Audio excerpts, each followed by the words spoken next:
agradecer la invitación. Cuando me propusieron la temática o me dijeron de qué se trataba el encuentro, dije yo ahí no tengo mucho que hacer, porque en función de que no manejo la temática. No obstante, me parece muy interesante, hasta que me aclararon que tenía que ver con el vínculo periodismo-comunicación, pandemia y lo que hemos atravesado como sociedad en estos casi 2 años, pronto a cumplir 2 años.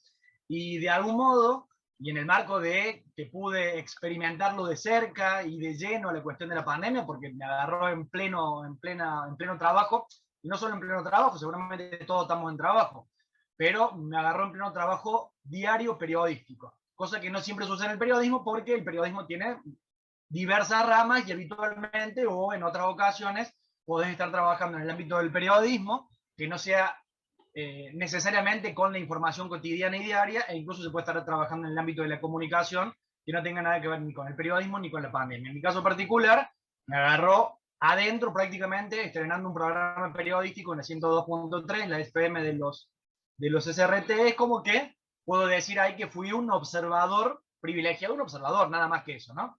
Y lo que quería era compartir un poco lo que estuve viendo, como en ese rol de observador, si se quiere, en estos casi 2 años de pandemia. Y de algún modo la pandemia funcionó como una pequeña muestra de laboratorio de cómo funcionan los medios, el periodismo, la retroalimentación con la sociedad y el poder económico.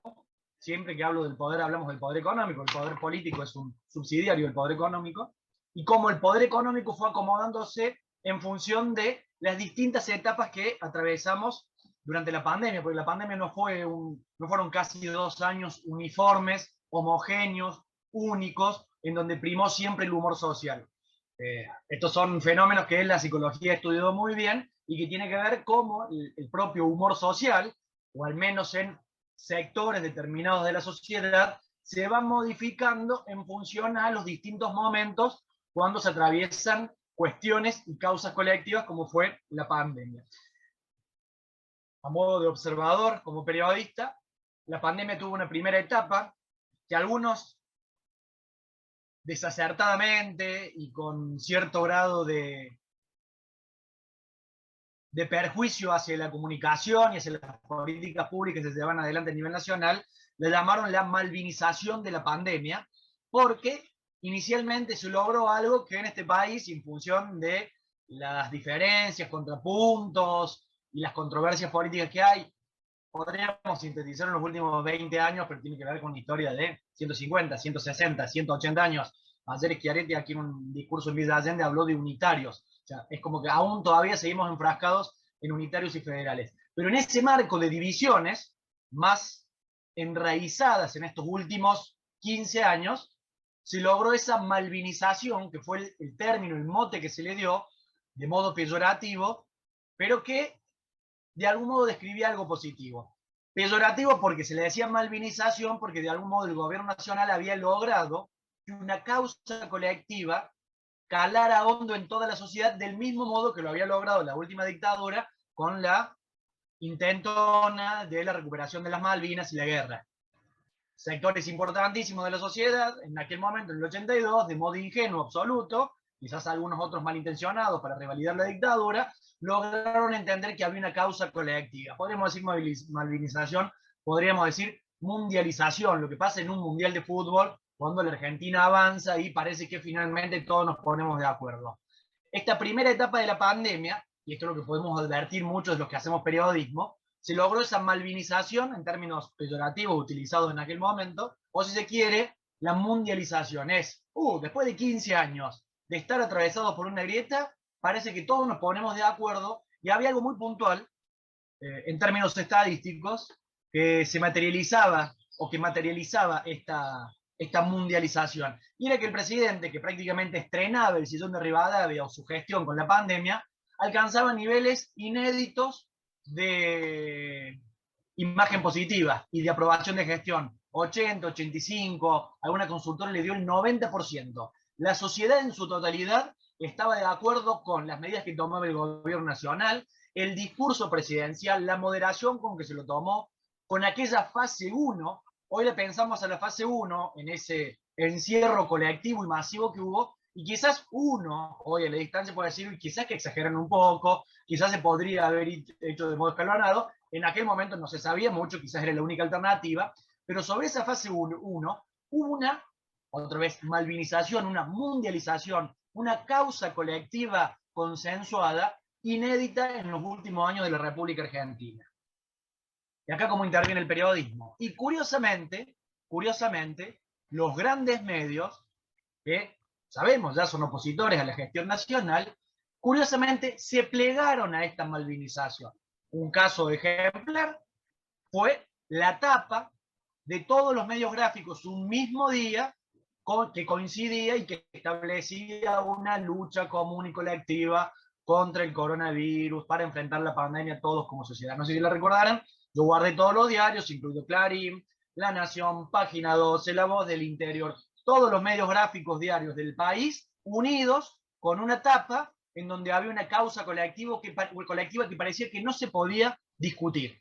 Y que a priori funcionó, sirvió muchísimo para la sociedad, porque esa fase 1 fue respetada por porcentajes altísimos, porque incluso el Estado, tanto el nacional y los provinciales, en Córdoba, en Tucumán, aprovecharon eso para ajustar las fuerzas del Estado y su monopolio de la violencia física, al punto tal que en Córdoba aplaudíamos, quizás exagero un poco con decir aplaudíamos, pero sí, de algún modo se ratificaba, se valoraba el hecho de que la provincia nos informaba todos los días, los periodistas, a través de WhatsApp, cuántas personas se habían detenido por violar la fase 1 de la pandemia. Y parecía que la sociedad estaba de acuerdo, che, agarraron a uno andando en moto a las 3 de la mañana. ¿Qué hace andando en moto a las 3 de la mañana? Preso. Bien, muy bien, porque no tiene que andar nada en la calle. Hoy podríamos ser críticos de eso. Está bien, en ese momento, como observador periodístico, digo, había un consenso cuasi absoluto de que las cosas se estaban haciendo bien y que finalmente había una posición política compartida por los distintos arcos de la oposición y del oficialismo. Otro hecho puntual más, discursos conjuntos en donde se lo veía al presidente Fernández, se lo veía a Axel Kicillof y se lo veía a Gerardo Morales de Jujuy, se lo veía a Valdés de Corrientes, los dos radicales. ¿Durante cuánto tiempo lo vimos a Rodríguez Larreta, se supone el principal opositor que hoy tiene Alberto Fernández en la carrera hacia el 2023, juntos compartiendo discursos y compartiendo la misma postura, el mismo modo de comprender, analizar y resolver lo que era esa pandemia que nos sorprendía a todos y que, sobre la cual teníamos muy pocas herramientas para enfrentar? Algo se empezó a romper, algo se empezó a desgastar. Quienes primeros comenzaron a horadar la piedra con una gotita de ácido, no de agua, de ácido, fueron las expresiones de ultraderecha que están en Argentina como están en distintas partes del mundo, como están en España con Vox, como están en Brasil con Bolsonaro, como están en Estados Unidos con Trump, como están en Chile con hoy el candidato que está punteando todas las encuestas. La ultraderecha también está aquí en la República Argentina y ellos fueron los primeros que empezaron a horadar ese consenso colectivo logrado después de, creo que el último consenso colectivo había sido que se vaya Carlos Saúl Menem en el año 99. Creo que ahí el 95% de la sociedad estaba de acuerdo. Después no hubo otro consenso colectivo, sí, que se vaya de la Rúa. Pero después de eso es muy difícil encontrar consensos colectivos. La ultraderecha, con la quema de barbijos, con las primeras manifestaciones, con esta idea alocada del retorno del comunismo, idea alocada, vincular a la Rusia de Putin con el comunismo, que no tienen nada que ver, no tienen Bueno, la ultraderecha comenzó a horadar ese consenso que se había mantenido primer mes y medio, 2 meses, con un porcentaje de la población muy de acuerdo con las medidas que tomaba Alberto Fernández. Esa posición de la ultraderecha, que en aquel momento parecía más un hecho exorbitante, un hecho curioso, folclórico, humorístico, recordarán ese hombre en Rosario, que eso fue un poquito después, gritando que a la mamá le habían puesto la Sputnik y se le pegaban los imanes. Todo eso suena humorístico, pero supone un desgaste social, un desgaste periodístico, un desgaste económico y un desgaste científico, porque al delirante ese que salió a gritar eso de la Sputnik, hubo que responderle con informes científicos, con gente seria que trabaja, mostrando que no, que la Sputnik no te hace pegar los imanes de la heladera. Pero bueno, ese delirio de la ultraderecha, peligroso, no es solo una locura, no son unos locos lindos que andan sueltos por ahí, son unos tipos peligrosos, comenzaron a dar, no solo en Argentina, es un fenómeno mundial, ahora a dar esta batalla que había que darle al coronavirus. Y a eso se le sumó muy poquito tiempo después una situación que tenía que ver con el desánimo económico y el desánimo espiritual, si se quiere. Empezó a afectar seriamente, más allá de algunos intentos a través de las herramientas como el ETP y el IFE del gobierno nacional, el desánimo económico, la crisis económica, que ya se venía arrastrando y se agudizó muchísimo más con la pandemia y por la paralización de la economía, y por supuesto una cuestión anímica, interna, espiritual, que tenía que ver con esta sociedad que ya no soportaba más, después de 2 meses, 3 meses, 4 meses, ciertos encierros o ciertas imposibilidades de poder ver a las personas que querían, ¿no? Realizar actividades que habitualmente habían realizado. Y ahí cambia el rol de los medios. Vengo de un consenso absoluto, social y mediático, para poder advertir.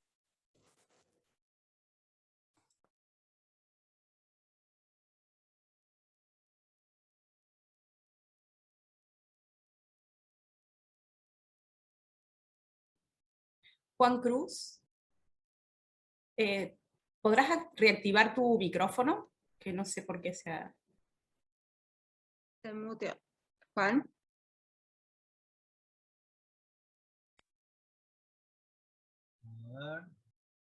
Ahí está.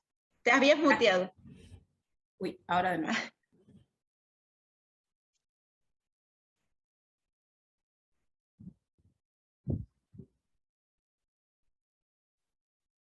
Ahora sí. Ahí estamos, Ahora sí. ahora sí. Bien, bien. Les decía, empezamos hablando del humor social y cómo la pandemia fue una especie de muestra de laboratorio para analizar esos vínculos entre el humor social y el comportamiento de los medios. A medida que el humor social, el desgaste del enfrentamiento a la pandemia fue modificándose, la posición de los medios también comenzó a modificarse y a tomar posturas más bien políticas, si se quiere, o a jugar el juego político que históricamente han jugado los medios, ya sea de un lado o del otro.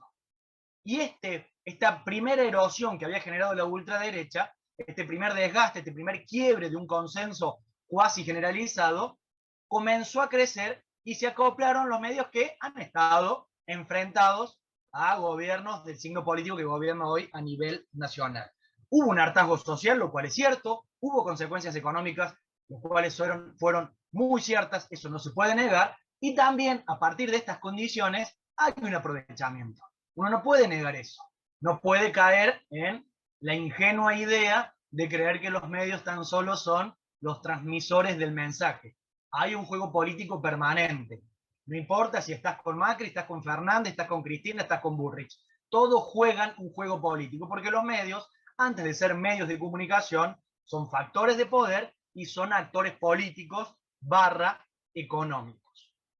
Y en ese marco de una crisis económica que era evidente y cada vez más aguda, y en el marco de un sector de la sociedad que comenzaba a mostrarse y a expresarse públicamente en contra de la fase 1, del tratamiento de la pandemia, de la posibilidad de ciertas vacunas, estas vacunas sí, estas vacunas no, en base a eso modifica el rol de los medios. Y aquellos mismos medios que habían publicado todos en conjunto una tapa idéntica diciendo enfrentemos todos juntos al virus y a la pandemia, de repente modificaban sus posiciones para retomar el espíritu con el cual se han manejado en los últimos, digamos, no diría 15 años, porque el enfrentamiento mediático es posterior al año 2009, 2010. Estamos hablando de 10, 11 años. Previo a eso hay que recordar que las relaciones y las convivencias eran buenas. Y acá es cuando uno, o al menos yo como periodista e interesado en el análisis de medios, necesita meterse a analizar cuál es el rol de los medios cuando hay un deber y cuando hay una irresponsabilidad. Cuando hay un deber vinculado a la responsabilidad de los medios en el marco de una situación fenomenal, mundial y delicada, porque es una cuestión sanitaria, y cuando hay una irresponsabilidad en el marco de la misma situación que pone en juego, no dos modelos o proyectos políticos económicos. Que está bien que existan, que está bien que tengan una contienda, que se enfrenten en las urnas y que debatan a través de los medios y de cualquier otro medio de difusión pública. Pero lo que se ponía en juego acá no era kirchnerismo versus macrismo, era salud versus enfermedad. Y ahí es donde los medios pierden de vista esta idea de deber, responsabilidad, para que, bajo cierto halo de pragmatismo, si se quiere, y el humor social me está indicando otra cosa, entonces, en función de eso, de ese humor social, yo me acomodo y le vendo a mi hipotético lector, hipotético televidente, hipotético oyente, le vendo lo que quiere escuchar sin importarme que lo que debe primar no es esta idea pragmática / negocio, le doy lo que mi público quiere, sin importar que en una situación de pandemia lo que debe primar no es esta idea pragmática de le doy lo que me piden, sino informo, porque lo que está en juego no es el balotaje, es una cuestión de vida o muerte. Y no se trata acá de cuestiones de libertad de expresión, porque uno podría decir, bueno, pará, si un medio está en desacuerdo con ciertas medidas públicas, las puede expresar, lo cual es muy cierto, y eso obedece a algo que es básico en el periodismo, en los medios de comunicación, que se llama línea editorial. Y la línea editorial, vos entras a estudiar comunicación, primer año, y te dicen, todos los medios tienen línea editorial, y la línea editorial es la que marca el dueño del medio. Y eso no se puede discutir. Hay gente que sigue discutiendo los temas que prioriza Clarín en tapa o los que prioriza Página 2 en tapa. Eso no se discute. El periodismo es priorizar. Yo digo qué es más importante, qué es menos importante, y llevo en tapa lo que considero más importante y no llevo en tapa lo que considero menos importante. La línea editorial no se puede discutir porque tiene que ver con los intereses de quien pone el dinero en el medio.